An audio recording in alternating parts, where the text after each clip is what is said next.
The escalating trade war took another twist last week after a report surfaced alleging that China had smuggled tiny pencil-tip-sized spy chips into computer hardware made by a supplier to tech giants Amazon and Apple that relied on subcontractors in China. According to the Bloomberg Businessweek report, evidence of this espionage dates back to 2015 when Amazon was evaluating a potential acquisition company which relied on another firm called Supermicro Computer Inc. to assemble motherboards on which the chips were allegedly discovered. Supermicro supplies some of the U.S.'s largest tech companies, including Amazon and Apple. The probe into this activity, which is still open, revealed that the chips allowed the attackers access to any network that included the altered machines. It is understood that the chips had been inserted at factories run by manufacturing subcontractors in China. The report notes that China has an advantage executing this kind of attack, given that by some estimates it makes 75% of the world's mobile phones and 90% of its PCs. Apple, Amazon, Supermicro and the Chinese government have denied the allegations, but the story has turned the nature of conflict between the U.S. and China from a trade war into a tech war, and in doing so, raises concern over U.S. national security and how this could affect tech stocks. Tech giants now bigger than the government. For Cole Smead, managing director and portfolio manager at Seattle-based Smead Capital Management, the episode highlights the dangers that have arisen from the government's allowing the booming tech sector to get bigger than the state. It brings up the question of how much the government has its hands on this, or what they even understand, he says. When they say, "You've got to be kidding me, we let a foreign agent sit in bank servers and government servers and so on," the answer is, yes, because tech is bigger than government. The last 5 years, it's bigger than global governments.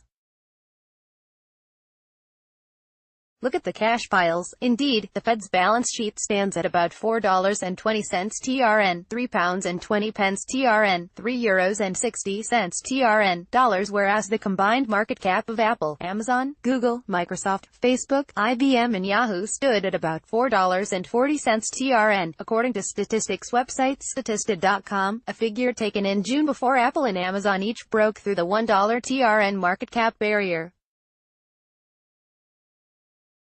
Smead partly blames the special tax privilege implemented by the federal government to protect Internet companies in the pre-World Wide Web days when an emergency communication tool, the Advanced Research Projects Agency Network, or ARPANET, was created that is understood to have been the technical foundation of the Internet. The government was backing this infatuation with technology, providing protections to it that we've never seen in modern America.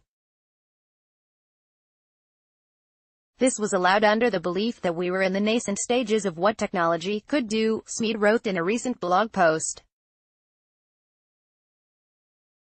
FANG, mania, could end badly. Smead also notes this has been allowed to fuel a dangerous infatuation with technology, what he terms a mania, that surrounds the 15 or so tech stocks, driving the index relentlessly higher and the misallocation of capital to them.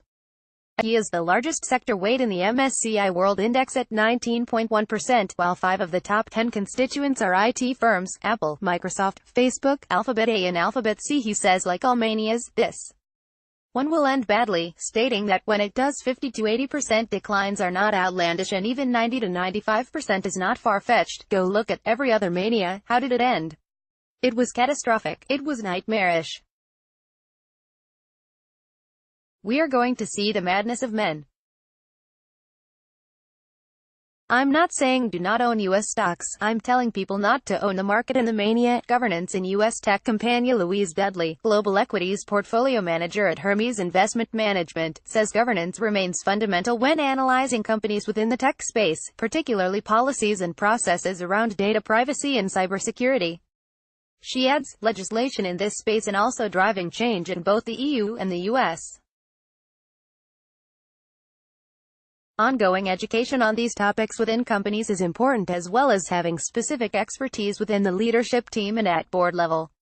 is global, not just US-centric. Structural growth dynamics still exist. Dale Robertson, co-manager of the Chelverton European Select Fund, says the threat from alleged Chinese tech espionage is a valid structural risk that will cause people to rethink their portfolio exposure to technology. When you think about the whole technology supply chain, it has been globalized and consolidated so much that any hint of a halt to trade has a ripple effect, so there is an element of this affecting how people are viewing these companies. He notes Donald Trump's efforts to onshore manufacturing in the U.S. is likely to be driven in part by these scare stories.